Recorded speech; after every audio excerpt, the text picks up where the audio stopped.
No es que pavimentaron la ruta 40 completa, los 5.200 kilómetros, bueno, completaron la pavimentación, ¿no? Porque en realidad está casi toda pavimentada. Casi todos los tramos de la ruta 40 están pavimentados. Tendría que repasar tramo por tramo para contar, pero la mayoría está pavimentada, ¿no? Y bueno, completar la pavimentación, por ejemplo, la 40 jujeña no está pavimentada, que es la Puna jujeña, desde San Antonio de los Cobres Salta hasta La Quiaca, ¿no? Pasando por Cusicusi, no está pavimentada. Entonces, bueno, vamos a pavimentar la ruta 40 jujeña, y en esa pavimentación, que sería un beneficio para la rapidez, para el turismo, y también para la actividad y para el comercio, lo cual activa la industria, activa la producción. Eh, y bueno, y de eso hay alguno que se metió algunos billetes en el bolsillo, ¿no? Esa es la más famosa corrupción por sobreprecio, ¿no? Ahora, el tema es, como decías vos, amigo, que acá no es que están haciendo ninguna obra para el país, sino que están quedándose con plata, vos decías, de recortes, ¿no? Y bueno, sí, en definitiva, de negocios del sector privado, lo cual quiere decir no otra cosa que la corrupción es siempre motivada por el sector privado. Entonces, el gran problema es que hay muchos, eh, podríamos decir políticos, muchos políticos que por unos manguitos acceden, por unos manguitos acceden, así, bueno, quédate un poquito vos, un poquito yo, ¿no? Y esto ha ocurrido siempre en todas las latitudes del mundo. El problema es cuando la corrupción es estructural, ¿no? Y la corrupción estructural significa que el sector privado venga a saquear a un pueblo, no a quedarse con un manguito de más, que está mal, porque es robo, todo robo está mal, pero una cosa es quedarse con un vueltito, con un sobreprecio de una obra direccionada al desarrollo, y otra cosa es saquear directamente a un pueblo, empobrecerlo, aniquilarlo, matarlo, ejerciendo un genocidio como este gobierno. Entonces, la pregunta es, ¿cómo puede ser que haya tantos que participan de la política y que acceden a quedarse con un sobrecito vendiendo al país, ¿no? Y bueno, acá lamentablemente es lo que estamos viviendo, ¿no? Un gobierno entero y un Congreso partido por la mitad, vendiéndose a cambio de sobrecitos y negocios personales, vendiendo y saqueando a una nación entera, ¿no? Este es el estado de cosas que estamos viviendo. No sé si fui lo suficientemente gráfico y explicativo, pero creo que ese es el drama gigantesco que estamos viviendo. Decime, Gabriel, si más o menos fue entendido lo que describí. No, se entendió la situación, se entendió el tema, principalmente lo que a veces decimos, que no es un problema a veces que uno discute, ¿no? Porque de las políticas de derecha, que uno, bueno, tiene una posición contraria de enfrentamiento, sino que directamente existe una política de vender un país, de destruirlo, y bueno, ahora lo tenemos más claro, sabíamos que esto no se hace gratis, o sea, vamos, podemos decir, Macri podría hacer lo mismo pensando en sus ganancias empresarias. Ahora, esta gente no, está pensando en enriquecerse porque justamente no tiene lo que tiene Macri, ¿no? Que casualmente en todo este despelote estaba, perdón la expresión, estaba jugando al bridge como si dijera yo no tengo nada que ver, y había inclusive ahí varios funcionarios que tuvieron que ver con él. Sí, es verdad que eh, este gobierno a través de la presidencia de Milei es el más corrupto de la historia, superando aún al que había sido el más corrupto. Yo la otra vez, no me acuerdo dónde fue, que estaba haciendo como una especie de juego de términos, ¿no? Bueno, un juego un tanto triste o un tanto doloroso, ¿no? Pero comparando, ¿no? Y dentro de lo que fueron gobiernos democráticos, y para tomar lo que se habitúa últimamente desde el retorno de la democracia en 1983, lo digo entre comillas, porque la verdad que este gobierno no tiene mucho de democrático, ¿no? Pero desde que, desde que volvimos a la democracia en 1983, un punto de partida, el gobierno más corrupto de la historia, incluso creo que de la historia total de la Argentina, había sido sacando la dictadura del 76, el gobierno más corrupto de la historia había sido el de Menem, ¿no? Y creo que ahí tenemos una de las grandes trampas, ¿no? Empezar a hablar de corrupción y adjudicárselo a cualquiera gratuitamente, libremente, o en todo caso siendo funcional al verdadero poder corrupto, ¿no?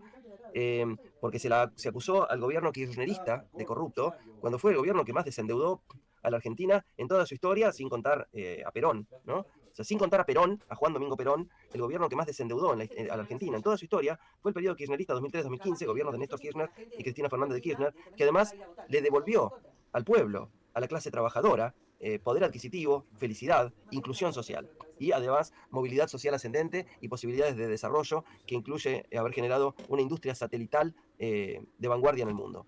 Bueno, se le acusó a Cristina de corrupta, o a ese gobierno de corrupto, y mucha gente, acá viene el juego de palabras, creo que alguna vez lo hemos hecho en el aire, pero no está mal volver a hacerlo porque para poder dialogar a veces conviene reflexionar acerca de los mismos enunciados, ¿no?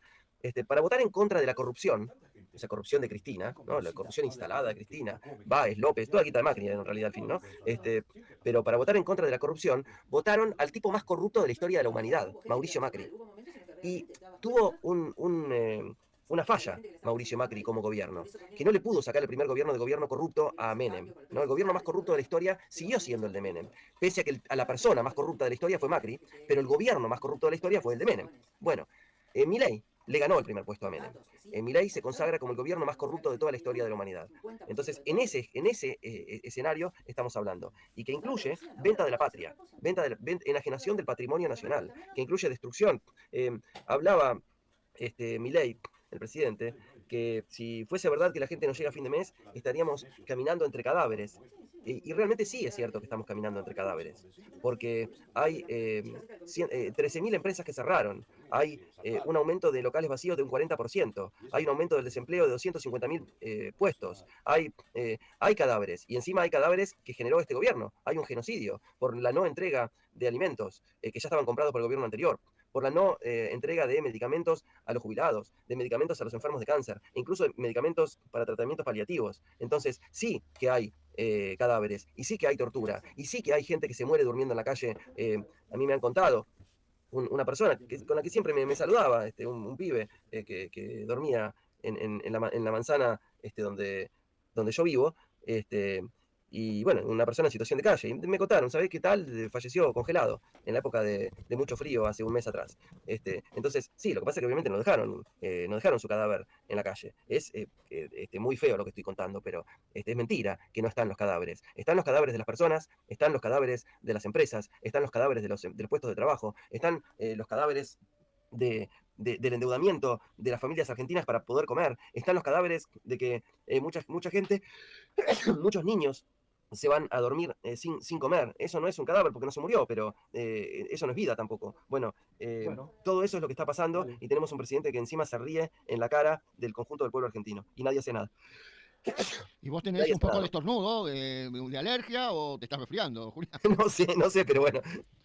Bueno, eso es realmente muy triste, ¿no? Que mientras está pasando todo esto, y que el pueblo argentino está cada vez peor, y que hay cada vez menos actividad, y cada vez mayores pérdidas, porque este modelo librecambista financiero, que tuvo sus 3 momentos anteriores terribles, trágicos, con la dictadura, con Menem, de la Rúa y con Macri, trágicos porque han destruido actividad, han destruido empleo, han provocado pérdidas para el patrimonio nacional.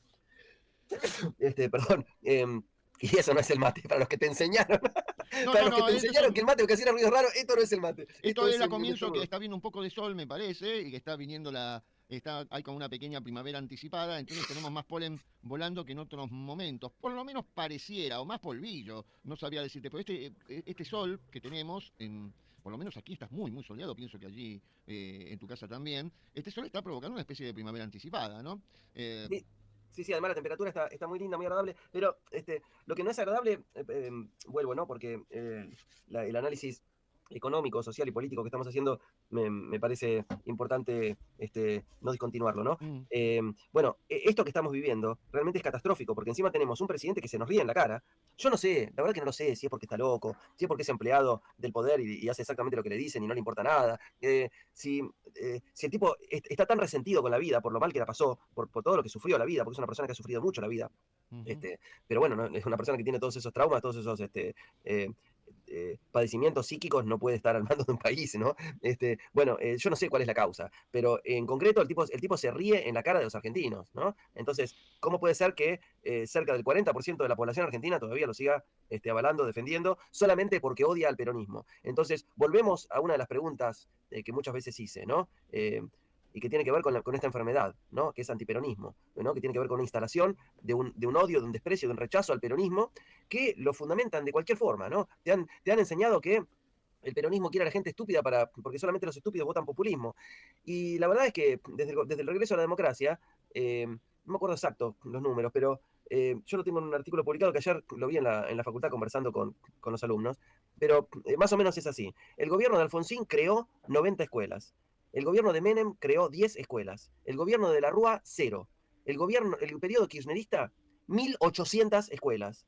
Y el gobierno de Macri y Larreta Vidal cerró 70 escuelas. Entonces díganme quién es el que ha creado educación. Además, obviamente, de haber creado 17 universidades, 18 universidades, no me acuerdo el número exacto, de Pero haber creado el plan Fines, el plan Progresar, el plan Conectar Igualdad, justamente para propiciar la movilidad social ascendente y la inclusión social en educación. Entonces, díganme con estos números nada más, que son públicos, que son verídicos y que se pueden rechequear donde usted quiera, díganme quién es el que quiere un pueblo culto y quién no. ¿El que creó 1.800 escuelas o el que destruyó 70? Díganme.